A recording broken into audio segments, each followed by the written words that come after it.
Loving God, we give you great thanks for this morning, for the newness of life and the promise of a resurrection. In your holy name we pray.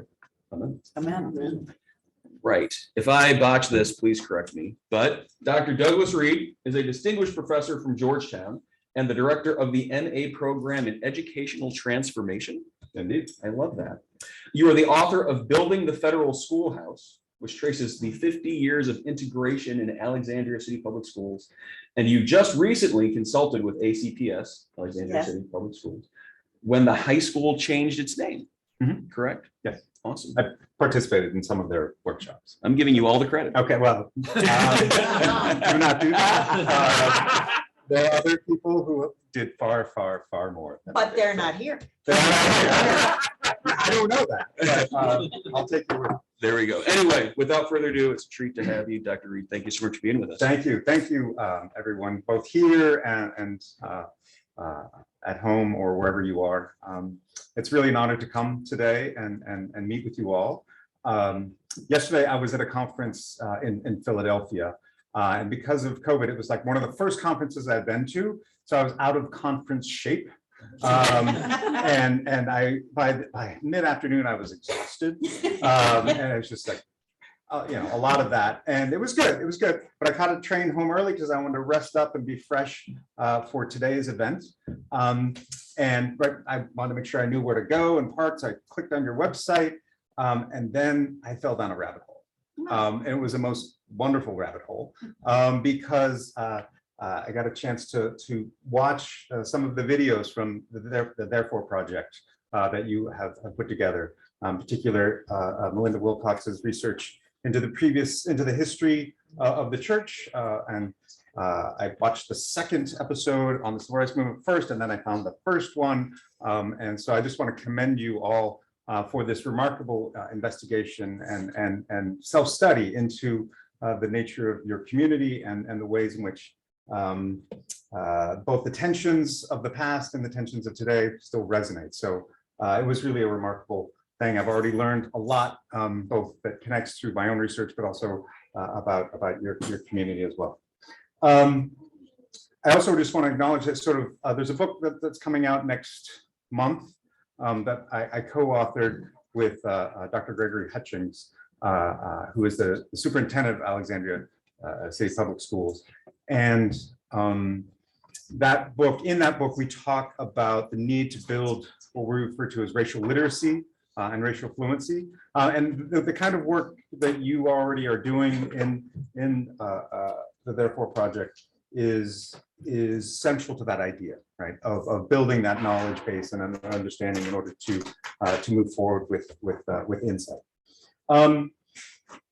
So today I want to talk about a number of things. I'm really going to be talking about how Alexandria's educational and racial history connects to today's environment and context, right? I've got some questions and themes for today that we'll be exploring. And the first was really about, out of sequence. There we go. I don't know why the second one went first, but nonetheless. How much does past inequity really affect present inequity in the current context of Alexandria? And how did the demands for inclusion made by Alexandria's Black community, but not exclusively Black community, also Hispanic and Latino community in later years made challenges as well? How did that challenge or change the distribution of opportunity for Alexandria, and what was the backlash against that? When have we seen progress, and when has progress slowed, and why? And then what can that history tell us about our present blind spots? Or I'm not going to answer all these questions. These are just sort of some framing issues to shape our inquiry of what we're talking about today.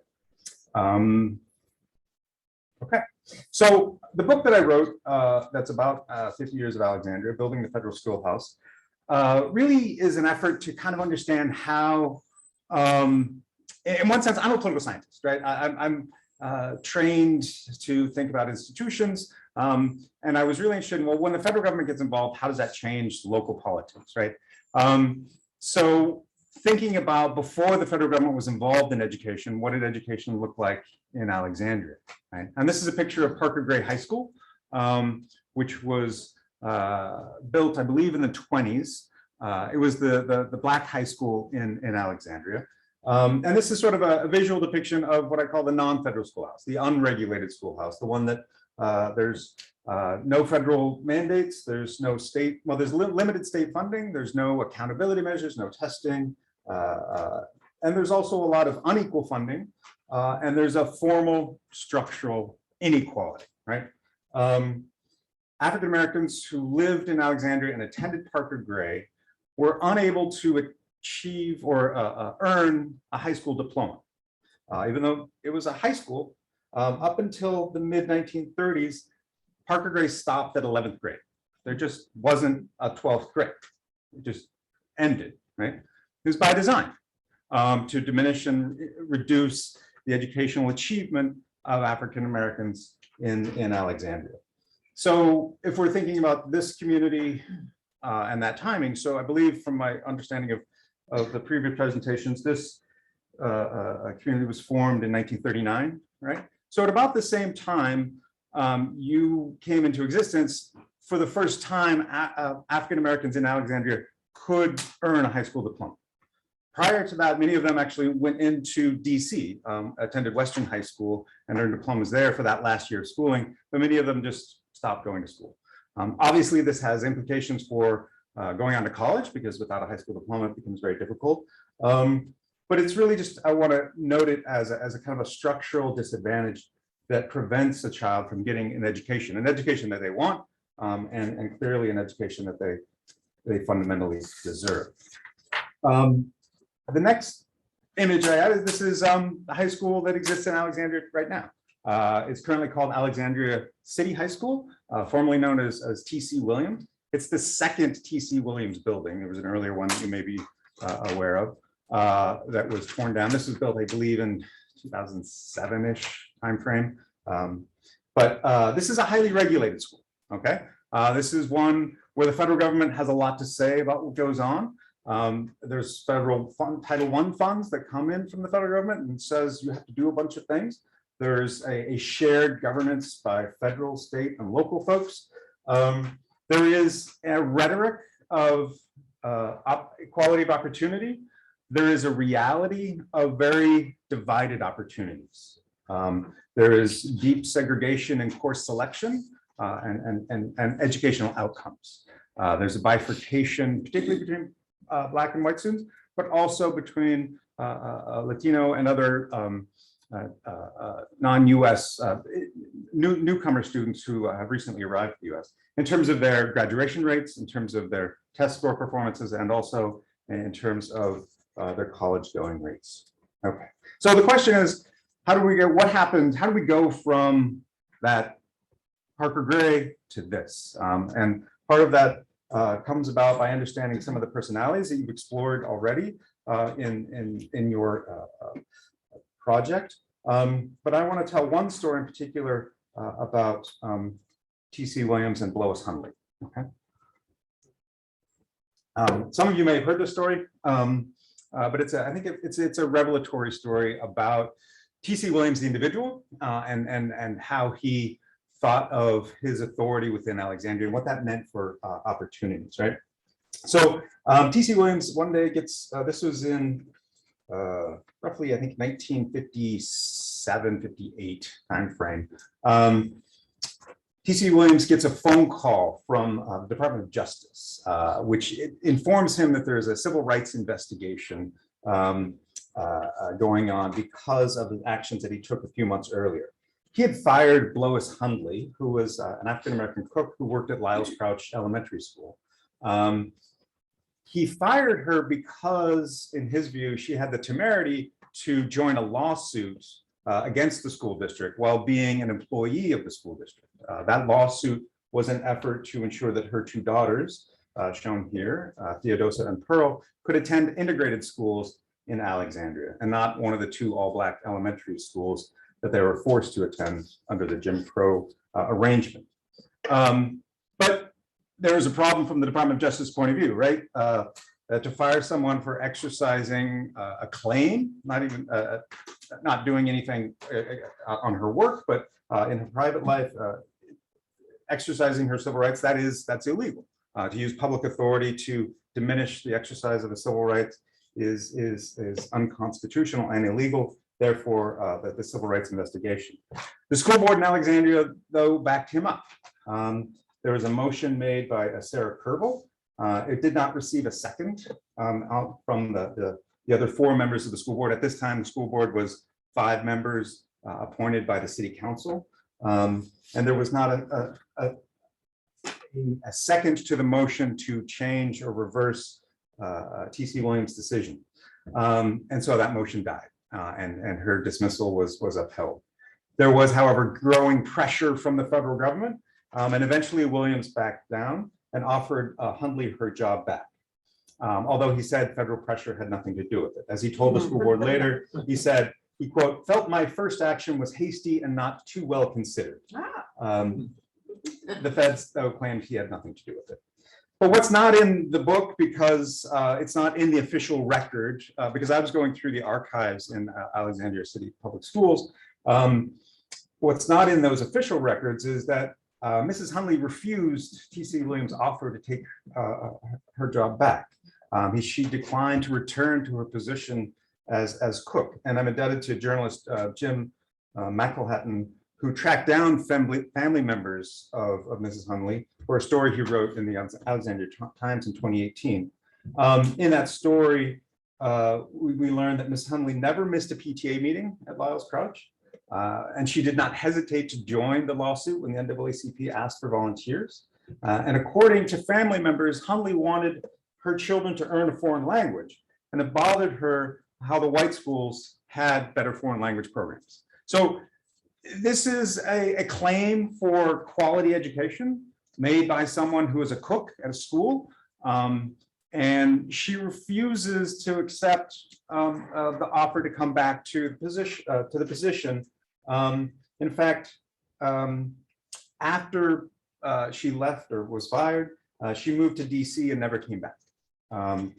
Philip Stern, who was a liberal philanthropist, heard about this. It made the newspapers, the Washington Post wrote a story on it. And this Philip Stern owned the Northern Virginia Sun newspaper, and he hired her as her personal cook, and she worked in that family, worked for the Sterns until her death in 1992. Right. So the continuity of this story is 1992. I mean, I don't know about you, but as I get older, that seems like, not too long ago, right?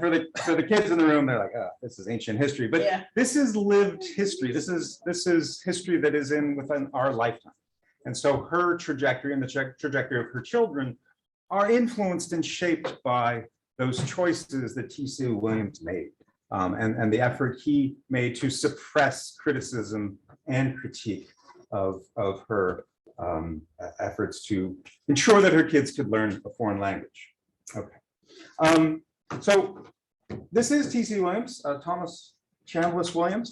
You're not showing, these aren't really. Oh, no. That started with the girls, her You never daughters. showed us the girl. There you go. Okay, there's the. That's girl. weird. Okay, I'm sorry. So let's say, excuse me. So you saw the picture of the school, right? Right. Okay, but then this didn't go on. Okay, so I think I just have to push really hard. So this is Lois Hundley in the center, and her 2 daughters, Theodosia and Pearl. All right, and this is Thomas Chambliss Williams, shown here. He was superintendent in Alexandria for 30 years. From 1933 to 1963, which is a pretty important time frame. If you think about the differences and what's transpired in the United States in that interval, he saw a lot of things.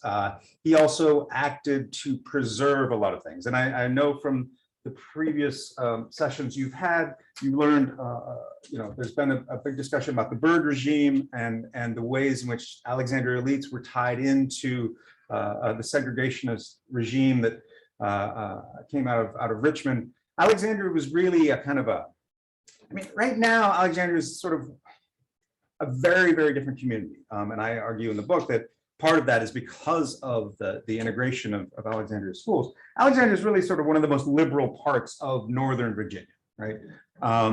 Back then, Alexandria was one of the most conservative in terms of race relations of Northern Virginia and the DC metro area, right? Because it was an extension of the Byrd regime. There were family relations that tied both the mayor and the state representative to Senator Byrd, and so they're very much caught, or not caught, but a part of that structure. And T.C. Williams was sort of implementing a lot of that. I want to just read. So when after this lawsuit that Lois Hundley joined prevailed, Judge Albert Bryant of U.S. Federal District Court here in Alexandria ruled that there were 14 kids who filed lawsuits. The NAACP filed on their behalf. Judge Bryant required that 8 of them be admitted to school, and this required that any school assignment had to be on a non-racial basis. Okay, so T.C. Williams and the school board went through the 14 students' sort of schooling history and came up with non-racial reasons to exclude them from white schools, and then wrote those down in a memo that went back to the judge. And I'm just going to read a little bit of some of the rationales that T.C. Williams wrote. Okay. So the first one is, and in these notes, the names are not identified. We know who the plaintiffs are, but I can't necessarily tie them to particular students. Right? So in one case, an African-American girl, she had performed above the median score of the white school. So she was a higher performing student. She would be sort of if we're going to rely on test scores, she would be achieving higher than the average white student on the California Achievement Test. And T.C. Williams wrote, "This girl, if admitted to the 6th grade of either Patrick Henry or William Ramsey School, will be the only pupil of her race so enrolled. This in Alexandria will be a novel and unusual situation. Such a situation will constitute a disruption of established social and psychological relationships between pupils in our schools and as the schools have previously operated." Meaning, having a high-performing Black student in the presence of white students would be the novel and unusual situation. And it would disrupt and affect the psychology of white students in some ways, is my reading on this.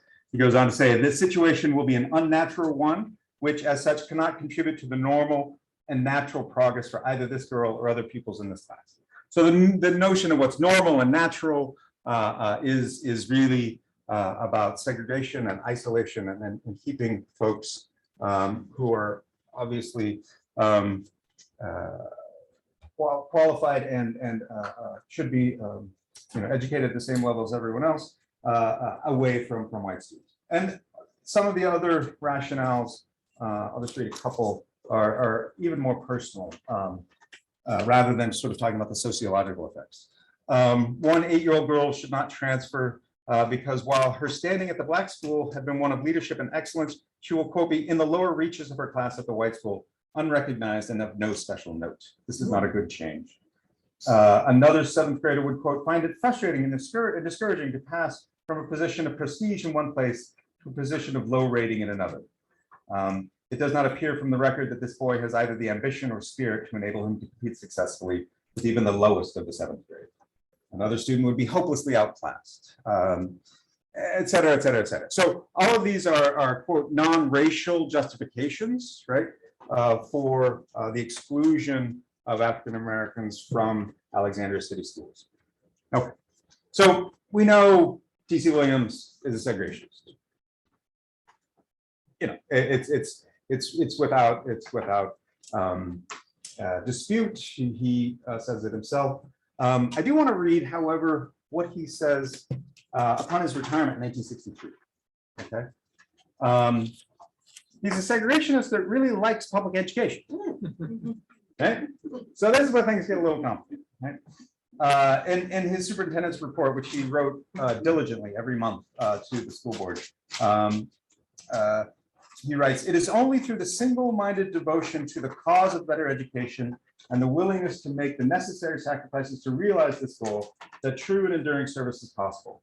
Vision, sincerity, courage, unswerving devotion, insistence, endurance, and tenacity are among the qualities which are necessary for fulfillment in a cause as difficult and intricate and as glorious as public education is.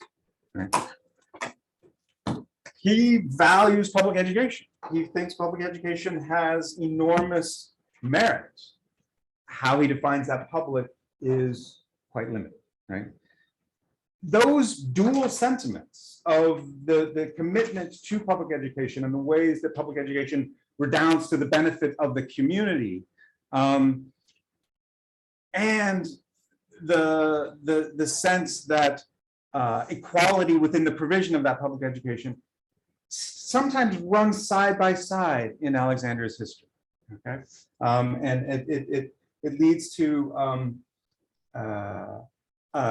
not quite a dual-edged conversation that happens about excellence and opportunity, but also about exclusion and lack of opportunity at the same time. Is it fair to say that he was a supporter of public education for African Americans as long as it's separate? Well, as long as it was separate and grossly unequal, right? I mean, I think it was really in the sense, in the vein of he felt no compunction about withdrawing resources from African American schools, and he was a very frugal. So the Byrd regime was also based on a commitment to low taxes and low provision of public services. It's one of the central hallmarks of the Byrd regime, and he was very frugal and very penny pinching, and he extracted or prevented the expenditure of resources on a number of occasions on African American schools, and sort of. So, I mean, as long as it was separate, but also, I mean, I think he just basically thought it's something we kind of have to do, so we'll throw crumbs, right? So, literally, one of the first schools in, well, let me make sure I get this timing right. There was the construction of the new school to replace. There were two elementary schools that were part of the Jim Crow schools. One of them was basically an old silk factory that was converted to a school, and due to federal pressure, they were going to have to build a new black school. This is in the 40s, and he's very, it's a minimal commitment. It is a low expenditure kind of experience. Could I ask a different Sure. question? Were all the teachers at Parker Gray also, or any black school, did they also have to be blacks, or did they have? They were, and this is one of the challenges of integration. As those schools were closed, many of those teachers were fired, partly because of the sense that white parents at other schools wouldn't necessarily want their kids being taught by a black teacher. And that was true not just in Virginia or in Alexandria, that was true across the country. So typically integration led to dismissals of black teachers quite frequently. And there's a long history of remarkable educators at Parker Gray and the other black schools there is a I'm trying to remember the name of the organization. I'm blanking on it. The challenge of talking about a book that I published like 6 years ago is that many parts of it have sort of dropped out of my brain. So I have to go back to the text. But there was an effort to memorialize to many of the teachers who taught at Parker Gray and elsewhere. T.C. Williams' attitude, again, it was in keeping with the Byrd commitment of Jim Crow and systematic and structural deprivation of resources to sort of prevent political organizing by African Americans, but also spilled over into other aspects of life in Alexandria. And part of that is in terms of policing, right? There's an account I tell in the book of an instance in which there's an assault of African American youth by a police officer that leads to this confrontation. And there is it's a confrontation where the police officer is telling the kids to disperse. They're playing football in the streets. There were about 10 of them in Alexandria, right up, I'm turned around a little bit, but wherever that parking lot is, if you go, Right. the parking lot's over there? Alexandria's over there. Alexandria's over there, okay, yeah. All right. You're right. Now often referred to as Chirilaga too, right? So we talk about the changing demographics of Alexandria. Officer Claiborne Callahan stops the boys and tells them to quit playing. According to one of the boys, Callahan called the boys colored. The boys, for their part, they push back. This is later. This is in '69. So a lot of the civil rights movements happened. There's youth played an instrumental part in the civil rights movement, and so shifting attitudes about responses to authority emerged. And so the boys wanted for them. They said that, hey, don't call us colored, call us Negro or call us Black. And Daryl Turner, who was 15 at the time, told a reporter, Callahan told us we weren't Black. He said Africans were Black, and he never did understand why colored people got so upset when someone called them colored.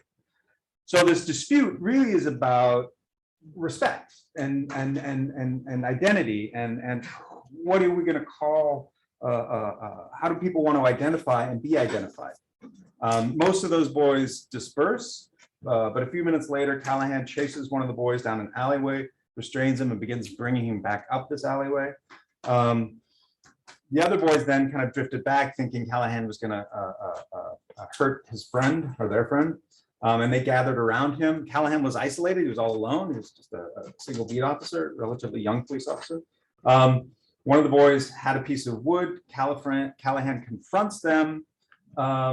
The boys later said, when we got close to Callahan, he looked like he was scared. He took out his gun and swung around and told us to get back or he would shoot. So he's feeling isolated. The boys are sort of milling around up there. Most of the boys then, once he takes the gun out, most of the boys scatter. Keith Strickland walks slowly away. He just sort of, does the I'm not panicking just because you pulled the gun kind of thing. And he took away that piece of wood that other kid had and was walking away slowly. Callahan, though, chases him down and basically pistol whips him into submission. And he was still holding on to the other boy, so he's going after this. At that point, Strickland passes out, right? And then the crowd comes. And Strickland's mother comes and tries to push him off of her son. And eventually Callahan navigates himself out of that way. There's a crowd now of about 30 people in all of this. He later stated in his police report that he had been assaulted with hurled bricks and bottles, and Keith Strickland had struck him with a board. Strickland denies all of this. There's no indication that there were bottles thrown. And Strickland insists that Callahan had attacked him as he was walking away. Callahan had a previous contentious history with the African-American community in Alexandria, and there had been, after this incident, there were several petitions for his removal. Callahan was cleared of wrongdoing. Strickland was convicted of striking him with a 2x4, right? So, and Callahan was actually feted in a fundraising dinner by the Byrd regime, who praised him for policing, quote, the line between order and anarchy. Right? So the community's relationship with police is fraught, okay? Whatever the circumstances of that episode that gets out of hand winds up with Strickland being charged and found guilty of assaulting a police officer, which he claimed he didn't do. And police encounters with Black youth runs throughout Alexandria's history as being problematic. An episode that turns initially on questions of respect and how is a police officer to identify and call on the boys is a really fundamental thing. It's not about violence per se, they're playing football, but it's about respect and who has the authority to claim order. I tell the story largely because it comes at an episode when there is rising a political awakening within the youth of Alexandria in the late 1960s and 70s. There's also, it was just a year after the assassination of Martin Luther King and the assassination of Bobby Kennedy. And it also came shortly before the murder of a Black youth, Robin Gibson, at a 7-Eleven store not far from here as well, the corner of Commonwealth and West Glebe. I think there is still a convenience store there. I don't know if it's a 7-Eleven, right?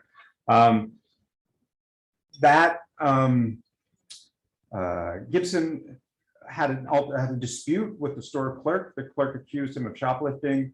The clerk pulls out a gun and shoots Gibson. Then the clerk plants a knife next to Gibson's body as he's dying there.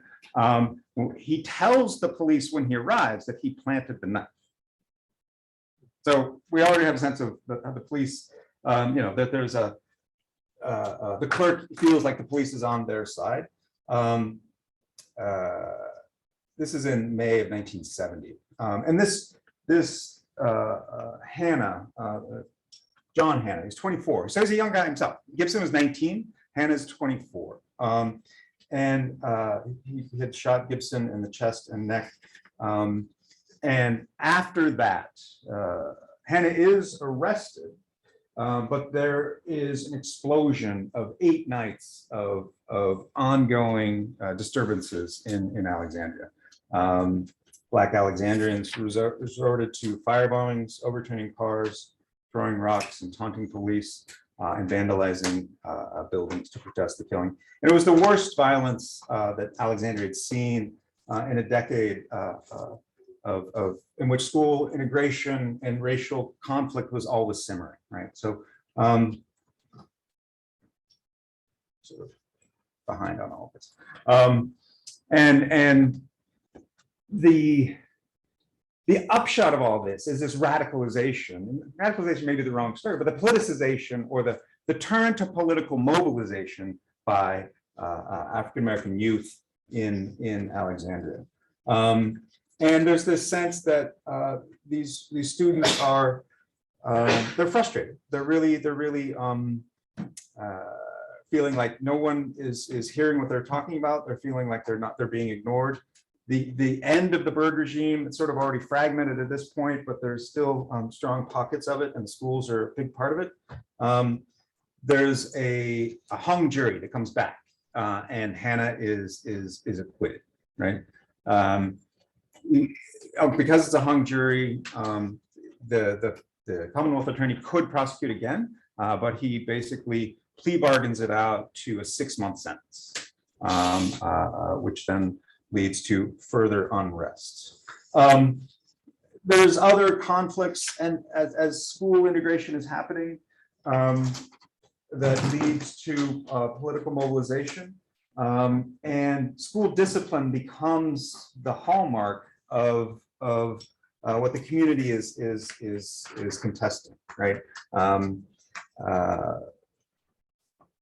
11 Black students were suspended after a protest. The new superintendent, John Albaum, comes in 1963, comes from York, Pennsylvania. He's not a Southerner. He is a liberal in some fashion, but he's also incredibly politically astute. And in the midst of all of this student organizing and mobilization, he tries to get students to basically, in his words, settle down, all right, and return to the classroom. And he says that phrase in a meeting with students, and one student says, "I'm tired of being told to go to my room. I've been in this school for 3 years, and I'm tired of being put in rooms, shuffled from class to class. I want to talk now." So there are these moments in history, right? And May of 2020 and that summer of 2020, after the murder of George Floyd, was one of those moments. And 1970 in Alexandria was one of those moments where folks are changing the terms of the conversation, right? And they're demanding an increasing participation and salience and inclusion in all of this. The demands that students had for George Washington High School was a Black principal at the school, a more relaxed school discipline environment, more Black teachers, classes in Black history and culture, and of course, better school lunches. There's always a demand for better school lunches whenever you have student mobility. Apparently, no school can ever make a good school lunch. And it is true that we've now met 4 of those 5 demands. Number 5 is probably just never going to happen. All right. But there's conflicts, right? So the students are suspended because of this protest. The thing that saves all of this, right? Albaum sees discipline, sees the city being sort of torn apart, as in the language of the school at the time, of the school. One of the school administrators, it was I think the vice superintendent or associate superintendent, basically says in a meeting the city is being torn apart.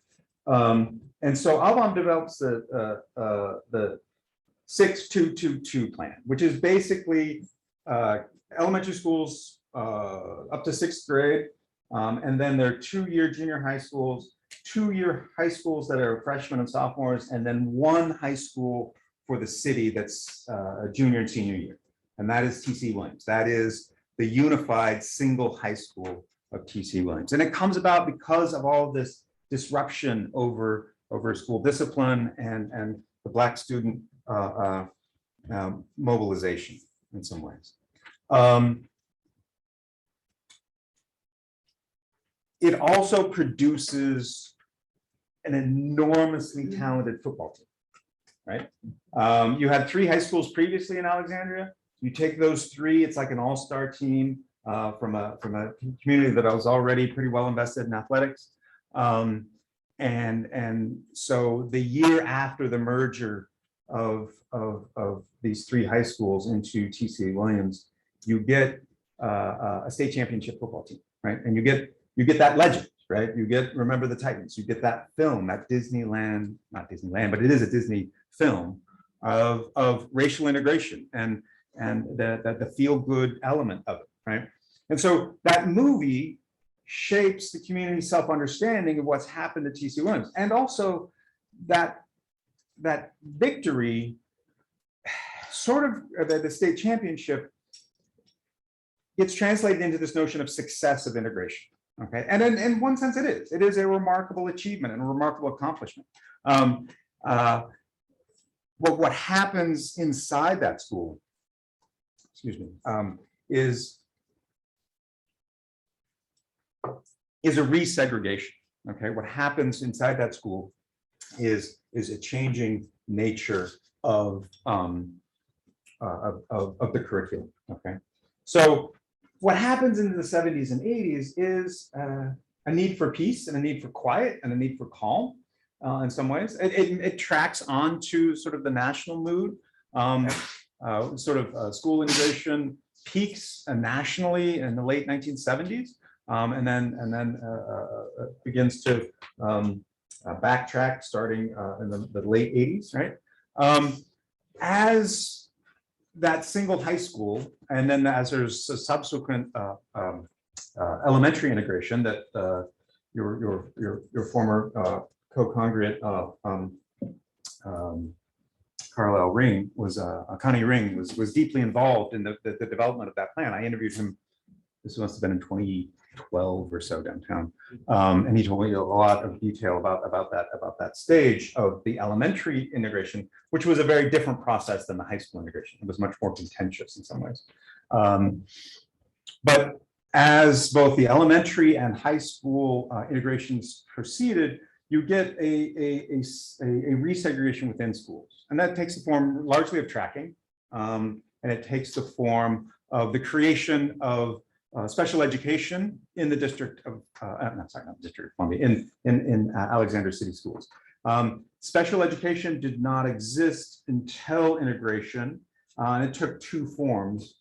One was the emergence of a gifted and talented program, where largely white students were provided richer educational opportunities, and the growth of special ed to handle, quote, emotional disturbances.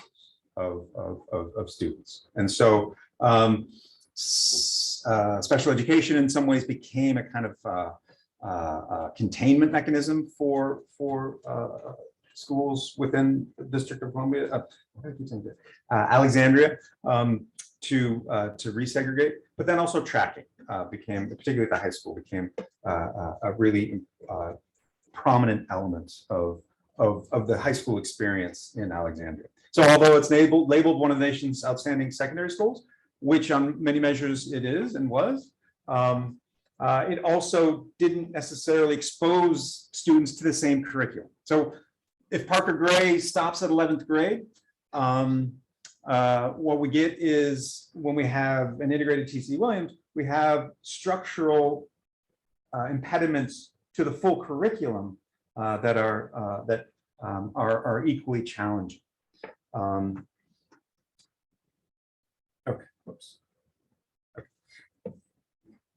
By the time we get to, I'm going over too long here. I'm sorry. Some of this shifts a little bit because of a bill known as, or a law known as No Child Left Behind, right, in 2001. So what No Child Left Behind did, there are a lot of reasons why it's not a great bill. One of the things that it did do was force schools to identify which groups were not performing well, okay? And so you had to identify by race, by gender, by socioeconomic status, by first language, and whether or not special education status, right? And so all students had to make progress and improve over time. So you left, quote, no child behind. But that disaggregation of annual test score results really hit T.C. Williams hard. Before, the median, the average, could sort of obscure some of those differences between Black and white students. People knew they were there, but they weren't necessarily publicly exposed. The No Child Left Behind reporting requirement breaks down in good detail who's doing well and who's not doing well. And that prompts the questions of why. And in fact, by the time you get to 2010, T.C. Williams is identified as a persistently failing school, right? Which runs really contrary to the community's understanding of it, right? And so there's this sense that it can't be that bad, but the data show that there are significant portions of the population of that school that are not doing well, and so that leads to further efforts to address what gets referred to as the education or the test score gap in Alexandria. Okay. The situation today, I'll just wrap up with this and then we'll go to questions, right? So again, like I said, there are moments in history. May 1970 in Alexandria was one of those moments.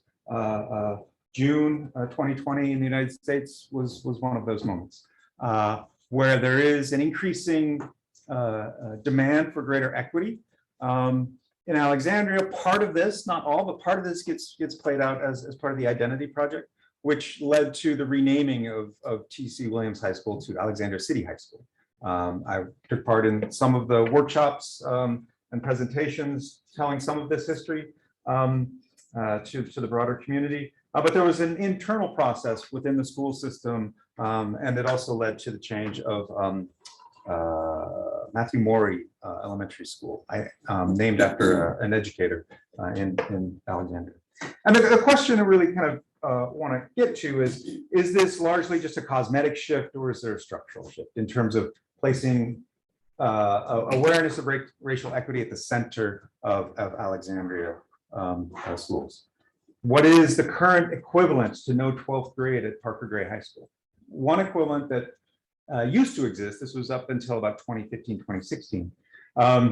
English learners who were newly arrived into Alexandria in 8th, 9th grade, they would take high school courses to learn English, right? But because of the way in which those courses didn't map onto the high school diploma requirements, they would be in school for 4 years, but not graduate with a high school diploma because they were in courses to learn English, which weren't accumulating towards the high school credits they needed to graduate, right? So that barrier to graduation exists in a different form for those students. And so that, and there are real difficulties and challenges with meeting the educational needs of newcomers. But I think keeping in mind, well, what are those structural barriers that still are in place, and how do we get at them is sort of central to what we need to think in order to understand how the past informs the present. So with that, I'm going to open it up to questions and comments and get your thoughts. First of all, thank you.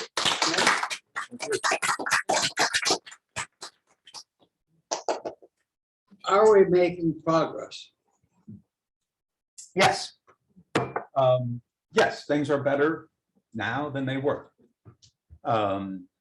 Is it enough progress? I mean, part of the real challenge in the United States right now is the demographic shift in public education. A majority of students in public education in the United States are non-white. Right? So the question is white America still invested in the same way in public education? Right. So I see my big worry is fragmentation over that issue of what is the investment that we want to make in public education, and how do we define the beneficiaries of that? So yes, we've made progress. There's still significant progress to be made. There are strategies that are available. The question is, do we have the political will to sort of pursue them?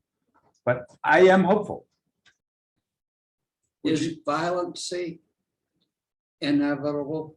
Is violence inevitable? No, I don't think violence is, well, situation in Ukraine is a different sort of thing, right? When someone attacks you, that's a different sort of thing. But I don't think violence is inevitable. No, I don't think, and I don't think we're at that. I don't think we're at that stage. I think this is a public policy problem. It's not a problem that can be addressed, and it's through laws and institutions and changing those that we address these. And so there are multiple. Yeah, I think that I'll say We're there. trending toward ignoring laws.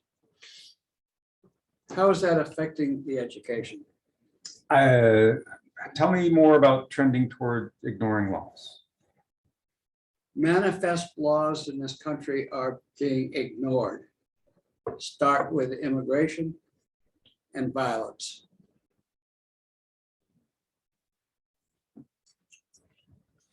Until COVID, crime rate in the United States was going down. We were actually at an all-time low in crime in the United States, and over the course of over the last 50 years or so. So, and I think COVID and the challenges of that have been inflicted enormous costs on all kinds of folks in terms of mental health, and I think the violence that has popped up recently because of that is part of that. The long-term trend is actually towards reduction of violence and reduction of crime. So we hear a lot more about violence, but we also are getting very skewed information because it sells, right? Things that push people's buttons. But it is, yeah, I'll just reassert, up until 2019, the long-term trend has been in lower levels of crime and violence in the United States. There's been a slight uptick recently, but Wait, I'm sorry, wait, excuse me, I'm Yeah, sorry. sorry. One of our youth had a question first. Oh, I'm sorry. He's sorry. Acknowledged. Okay. Andy, did you have a question? No. Oh, you didn't. I'm wrong. Sorry. I take it. Andy, if you want to bring it up later. Be careful when you raise your hand because it looks like a question. Yeah, don't stretch, you know, Yeah, there you go. you should have learned that in Back to third Whit. grade by now, that stretching is a bad move. Back to Whit now. Sorry, Whit. Right there, yeah. This might sound a little off subject, but I went to some discussions about Finland in their education, and they've been known and so forth. Some people push back and say, well, they're too homogenous and so forth, and that's anyway, the point is they wondered, why are you doing so well? And their answer is they followed all the things that the United States said to do, but the difference is the United States never followed through. That, so in other words, you assess something quickly. Yeah. And you tend to throw it out. Yeah. And I'm saying, assess, keep assessing, keep changing, finding out what's wrong and build. So a couple things there. One, Pasi Sahlberg's book, not the Finland Miracle, it's something like that. There's one important difference. Finland makes a much bigger investment in skills of teachers. Absolutely. So they I think require a master's degree for all teachers. It's harder to be a teacher It's more selective than to be a physician. And there's also a cultural dimension about kind of respect for teachers. They also they actually teach less. They have more Kids time have for more time. prep and smaller class sizes. So there are some structural differences, right? On the assessment piece, there's a difference between assessment for accountability and assessment for diagnosis, right? And so assessment for accountability is what No Child Left Behind does, is sort of, okay, you didn't meet the test results, so we're going to punish you. And there are all these consequences that kick in, right? So it sort of creates whether it's sort of teachers may lose their jobs because kids are not passing, it creates a different environment between teachers and students. And it's a punitive rather than formative kind of context, right? And so US, we have a sort of bottom line results oriented mindset that doesn't necessarily always translate well into figuring out what a child needs in order to achieve. We just sort of do whatever the quick fix is to get them over the test hurdle. Exactly. So unpacking that dimension for each child is a challenge and is time consuming, but we do have strategies that we do have some knowledge about how they work. I'm all about making it better. I'm just saying that we have had a tendency to throw things out. It's not trying to say, well, I mean, the Finnish school and the way they treat teachers and the way they treat collaboration and so forth is interesting, wonderful. But putting that aside, I'm simply saying that how are we doing now to say like, well, if it's not perfect, then try something entirely different is what's wrong. Yeah, I mean, there's a great book called Tinkering Towards Utopia, education reform in the United States. The title is terrific. It basically makes an argument that, you know, things happen incrementally. And so that wholesale throwing out of things is a challenge. Right. Yeah. Would you put the experience of the Alexandria schools with racial integration in a broader context? How did we do compared to the rest of Virginia, for example? Because I know in some places in Virginia, they just shut. Prince Edward County in particular closed schools for 5 years and didn't have schools for anyone. So those white students who supported it largely went to private schools there. Situating Alexandria, I would say below average, right? If I'm giving it a grade, I'd probably put it at a C. In the following way. The initial reluctance was not violent as it was, say, in other parts of the South, but it was successful in delaying for quite some time meaningful integration. Okay, what happened subsequent to that integration was, and this is on Albaum, this is not on T.C. Williams, was an effort to just sort of contain the problem without actually addressing educational experiences of students, right? And so I think places that were able to do it well were able to address the educational needs of all students in a more meaningful way than Alexandria was able to do that. And maybe that's by sort of more recent standards, because at the time, things are blowing up, right? Things are really challenging. So maybe I'm a little harsh on Alexandria at the same time. I think I think there was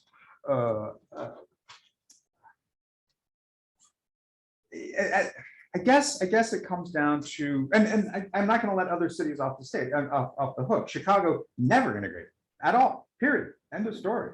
They didn't even address, anything. Boston did not have successful integration. Some other places did. And generally where it was more successful was where the percentage of Black population was small relative to the total population, under around 30%. And also where business leaders really move in a vigorous way to ensure that there's attention to all of this. Alexandria, yeah, maybe I'll give it a little higher. Maybe it's a D-, right? Second to B. We have one, Oh. we have an online question and Oh, that's sure. probably time, right? Oh, we're running over. My apologies. I guess I'm Melinda. Hi, Professor Reed. This is Melinda Wilcox. I'm actually in Berlin, Germany right now, but I just wanted to thank you for your presentation. And I joined in a little bit late, but what I heard I really liked. And I wanted to just ask you particularly about one phrase that you use quite often in the book, which I actually quoted in the church history paper that I'm doing. And a lot of the material that you talked about today is going to be in the document that I prepared in relation to our church history. And it had to do with the fact that there was a strand of racial moderates within the community that did not buy into the bird machine.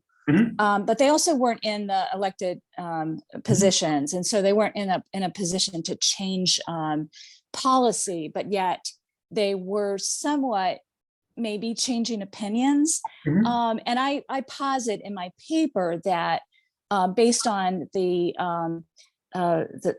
preaching that they were hearing at Westminster from Dr. Cliff Johnson, that probably some of those racial moderates were drawn to a church like Westminster because that was what they were hearing from the pastor at Westminster at the time.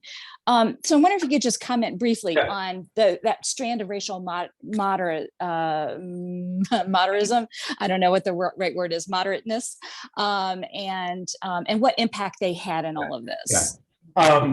It's a great question. I mean, I think moderate is always relative to what. It's sort of depending on what the extremes are.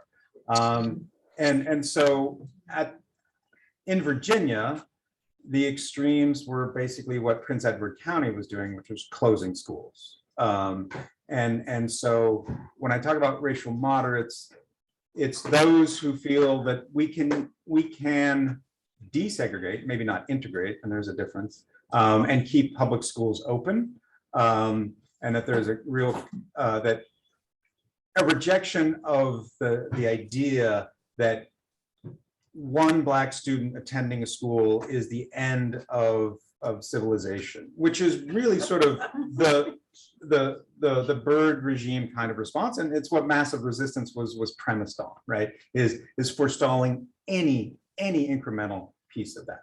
So Army Booth, who was the state senator, I believe, from Alexandria, was sort of represented that. Actually, I got an email. There's I don't know my churches well enough in Alexandria. I'm sorry. I think it's Christ Church. Army Booth and Albaum and Judge Bryant all attended that same church. So you should do some comparative religious history to kind of get a sense of their the sermons that they were hearing. I do want to say that I will single out Reverend Johnson as remarkable for in your presentation for the honesty and remarkable foresightedness that he adopted in his sermons, and so I was really struck by that. So that, I think, probably led to a more moderate stance within this community than perhaps the rest of Alexandria.